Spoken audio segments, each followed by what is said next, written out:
So, I hear you're from New York, Bronx, New York in the house. Yeah, boogie down. Boogie down. I mean, actor, dancer, model. Yes. Where does your journey really start? Well, thank you for that lovely introduction. Yeah. I'm from New York, like you said, and thankfully I had a mother that really believed in my little crazy self. 3 years old, right? Yeah, very long story short, people saw me be pretty like eccentric and energetic and always artistic.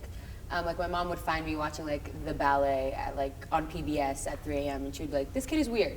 But she had people around her say, do something with that. Yeah. And she really championed me in that. And yeah, I was first signed by a modeling agency when I was 3 years old. Yeah. So most people don't know that, but I know no life outside of the entertainment industry. So it's been a lot of navigating the adversity and growing into my own and understanding what my truth is in the industry. And yeah, now I live in LA and I've been really blessed to accomplish some of my goals and hopefully continue growing in that. Yeah. So let's dive into it, right? How does a 3-year-old go to getting signed with a modeling agency? Like, what do you need to even get connected or started? Like, yeah, what does that for resume sure. look like? Even though it's literally my life, it still feels odd and peculiar to say that. I started working when I was 3. Always had a job, but I think it really just took a mother that was willing to have an open mind. Yeah. Because, you know, I come from an immigrant household. I'm first generation American on my dad's side. So all that goes to say it was super unfamiliar. And frankly, a lot of my family was like, this isn't what you do when you come to this country. You don't pursue the arts, it's not the most stable thing. But essentially, my mom at a really young age said, if you're willing to work hard, we're gonna make a way and do it.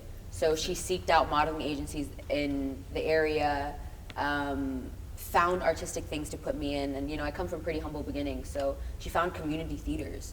And she was like, everything that is artistic in school, if you wanna do it and you wanna say that you wanna make this a lifestyle and a career, do that.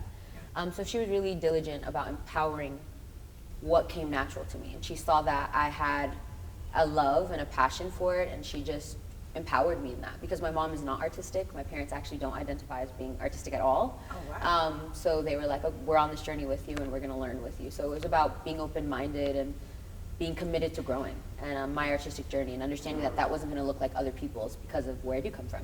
Yeah. Yeah. What was one of the auditions that you remember when you were younger, right?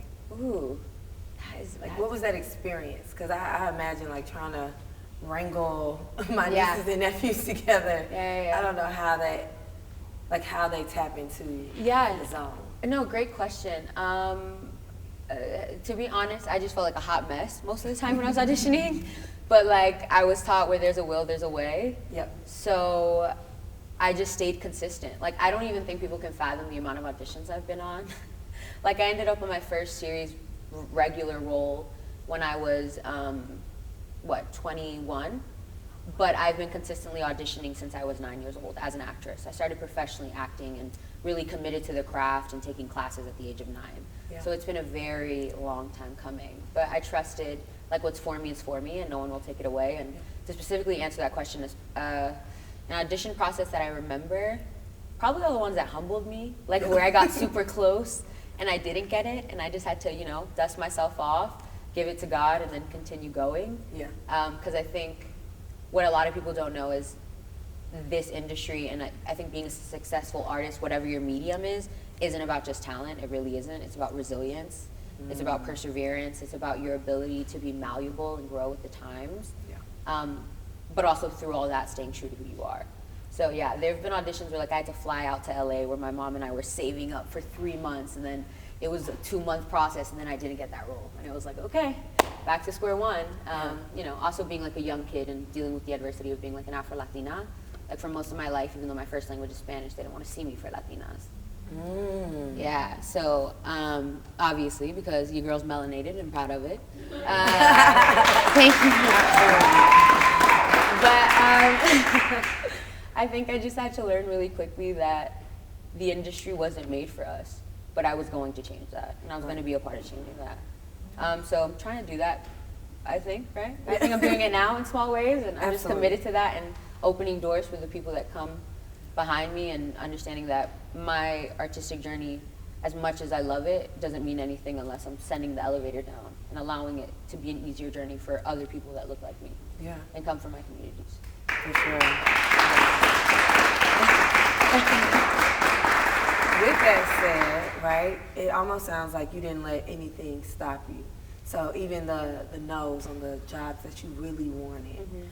If you could look at the camera and tell like a young student, Black Afro-Latina woman some words of encouragement who just received, a closed door, right? What would be some of those affirmations you would share with her? Ooh, yeah. Oh, okay. Hi. I would say to be consistent about your growth. Your journey isn't going to look like anybody else's, and it's not supposed to.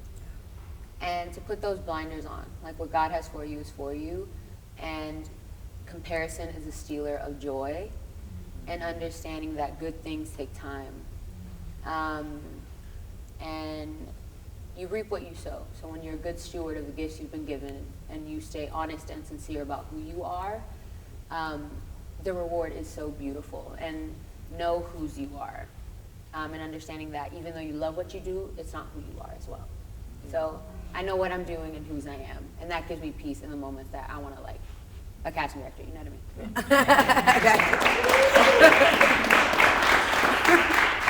So one of the programs that you participated in was the Shine program. Could you tell us like what that is and how did you get exposed to that? Yeah, for sure. Well, it's probably no surprise. I was a pretty like bold and rambunctious child, and I found this program called Actors, Models, and Talent for Christ when I was 9 years old, and I went online on the little house computer we had, and I printed it out and I gave it to my mom and asked her. I said, "Take me to this," and she was like, "This child," and she took me, thankfully. And that is actually how I got my first agent in Dallas, Texas, because I lived in Dallas for 8 years. Lived half my life in New York. It's been a blended lifestyle, but yeah, and still to this day, an agent that met me at that program is still my agent in New York. Oh wow. Yeah, Like, oh wow. Yeah, I'm a pretty loyal girl. I'm like, okay. I'm all about family, and I'm all about tribe. Yeah. And I've really been blessed with some beautiful people along my career that I seeked out, and I think God placed there. And I'm consistent about that. When you find people to grow with, you stick with them. I think LA and this industry in general can skew people's perspectives in regards to like seeking out what's quick and seeking out what seems beneficial in the moment. But yes, all that goes to say, I found Shine as a kid.